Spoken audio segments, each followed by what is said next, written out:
साल 1911 अंडमान निकोबार की कुख्यात सेलुलर जेल काला पानी की अंधेरी कोठरी में एक दुबला पतला लेकिन तेजस्वी आंखों वाला युवक बेड़ियों में जकड़ा पड़ा था। चारों ओर सिर्फ सन्नाटा, न कोई उम्मीद, न कोई सहारा। लेकिन उसकी आंखों में डर नहीं था, बल्कि जलते अंगारों की तरह क्रांति की ज्वाला थी।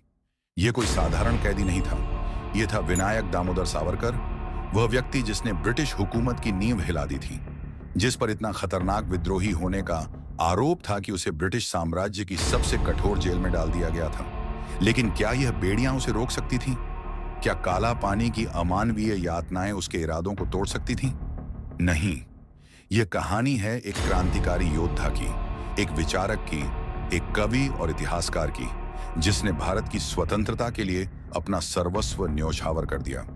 28 मई 1983 को महाराष्ट्र के नासिक जिले के भगूर गांव में जन्मे विनायक दामोदर सावरकर का बचपन ही क्रांतिकारी विचारों से भरा था।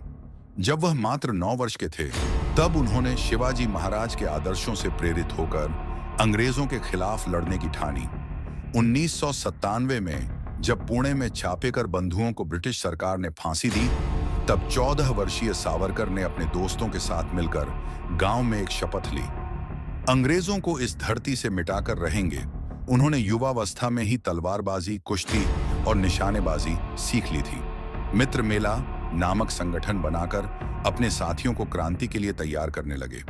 1905 में बंगाल विभाजन के बाद सावरकर ने पुणे में अभिनव भारत संगठन की स्थापना की, जिसका उद्देश्य ब्रिटिश साम्राज्य को उखाड़ फेंकना था।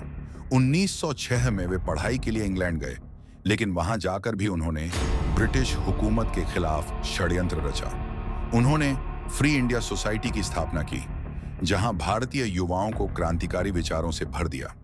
उन्होंने 1957 का स्वतंत्रता संग्राम नामक पुस्तक लिखी, जिसमें उन्होंने इस संघर्ष को पहला स्वतंत्रता संग्राम बताया। यह किताब इतनी खतरनाक थी कि ब्रिटिश सरकार ने इस पर तुरंत प्रतिबंध लगा दिया। 1909 में सावरकर के सहयोगी मदन लाल ढींगरा ने इंग्लैंड में अंग्रेज अधिकारी कर्जन वायली की हत्या कर दी।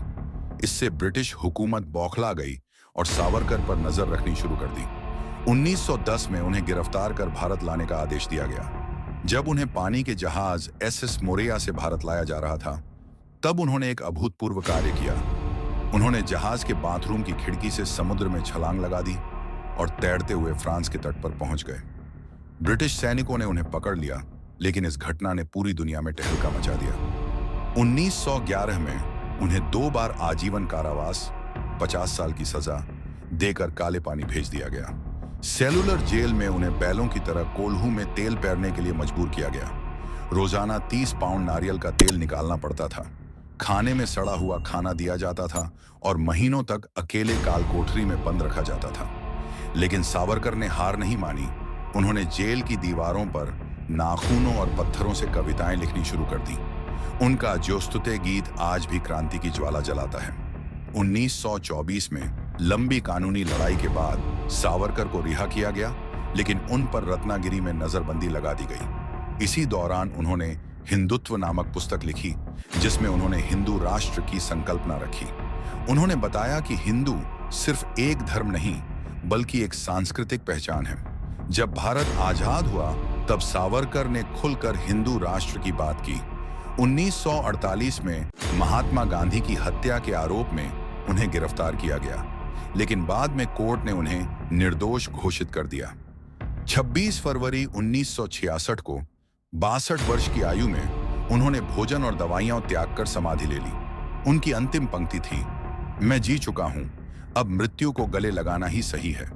आज भी वीर सावरकर को लेकर विवाद बना रहता है। कुछ लोग उन्हें महान स्वतंत्रता सेनानी मानते हैं, तो कुछ उनके विचारों की आलोचना करते हैं। लेकिन एक बात तय है, अगर सावरकर न होते तो शायद भारत की क्रांति इतनी तेज न होती।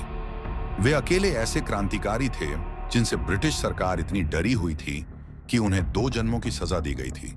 वीर सावरकर को सच्ची श्रद्धांजलि। जय हिंद। Red flag.